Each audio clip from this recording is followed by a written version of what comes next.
Bunsilk Soundbite Films.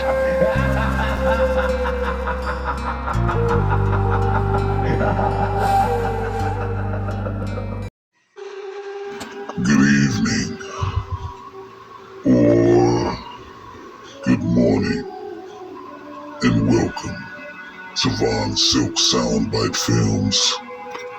Today, we're examining Grandson's Daddy, aka Walter E. Bennett, aka Silk, aka King of All Kings. Not only the realest gangster you will ever meet, but the realest black disciple under David Barksdale. I've been reluctant to tell any stories about him, but I feel like it's time. It's time to reignite his spirit and let the world know where Grandson got it from. Oh yeah, they were exactly the same. It's like he spit them out, mind, body, and soul. Grandson was definitely a hybrid of Silk. Quick on the read, quick to react, and also quick to read the nigga's rights when he got out of line, you dig? And even though Grandson was 11 years old when Silk died, he always knew that he was a hybrid of his dad.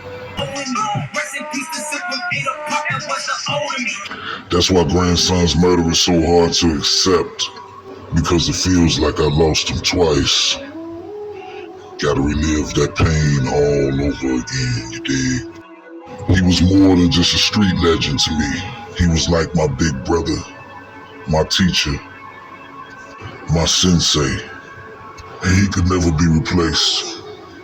You see, Silk used to protect me from a lot of things in the streets because he knew that I had a future, and he took it upon himself to protect it.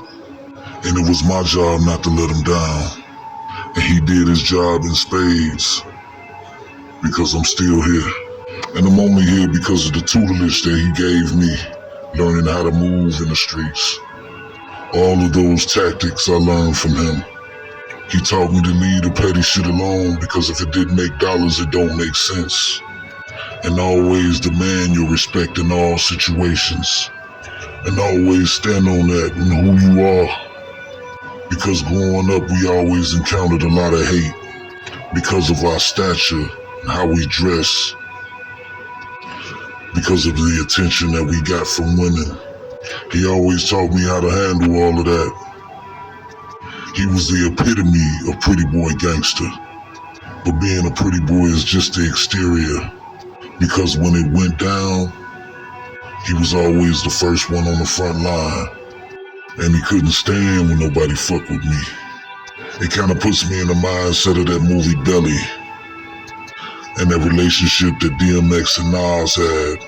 Before I even had a chance to pull a trigger on a hater, he had already had set on him. And I appreciate you for that. It's like he already knew once I went down that road, it was hard to come back from. So he always handled it. People always ask me, how did he get the name Silk? Well, actually, he was born with it. See, his mother and father was caught up in the streets a long time ago before he was born. They were so deep into the streets at the time that they couldn't go to a traditional hospital for the birth.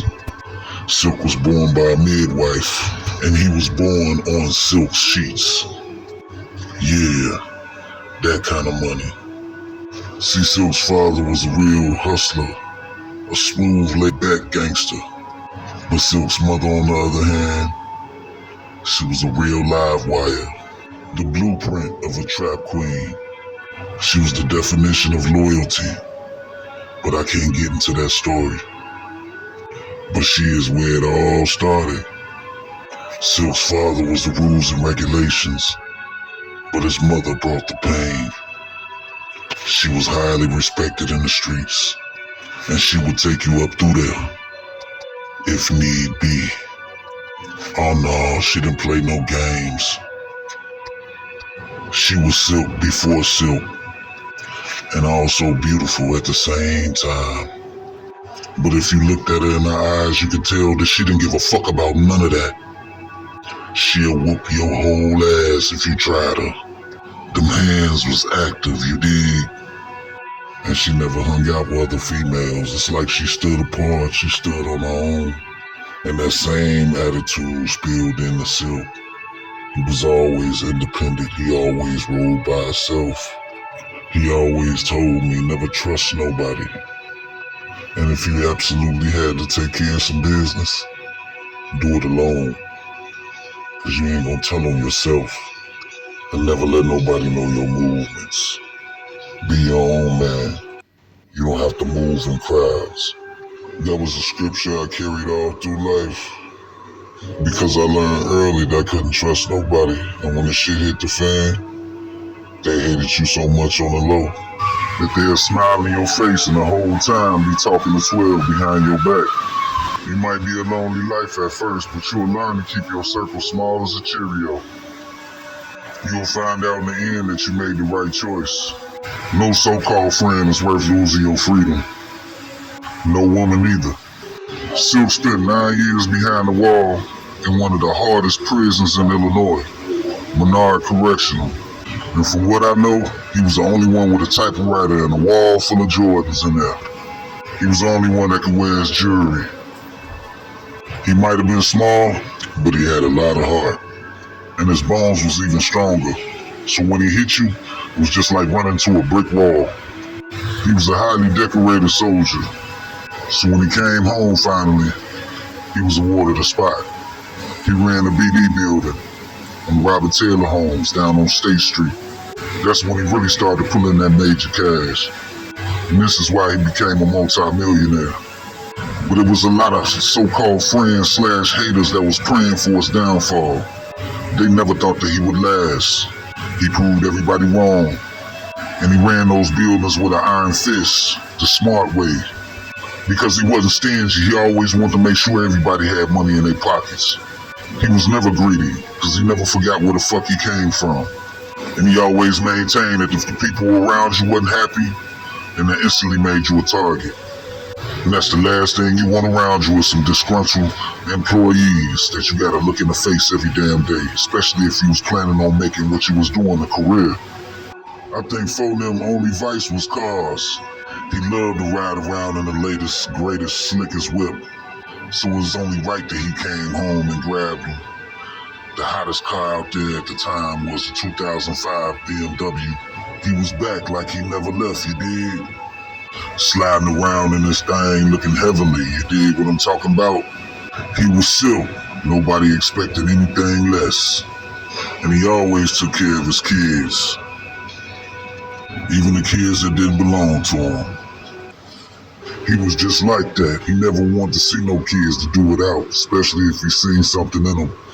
Yeah, he was all about his money, you dig? And nobody could come in between that. I mean, nobody, you dig me? I remember a long time ago, we went to this basketball game. It was a summer league game where it had all of the NBA players playing, and we had front row seats because my brother was playing. And all this nigga kept talking about is getting back to the block. He missing out on some money. He didn't give a fuck about none of that shit, you dig me? And I'm talking about all the NBA players that was somebody at the time was playing at this tournament. Even Mike was playing. Spud Webb, Ralph Sampson. He was like, man, fuck that shit, man. I gotta go get my money, man. These niggas already got their bread.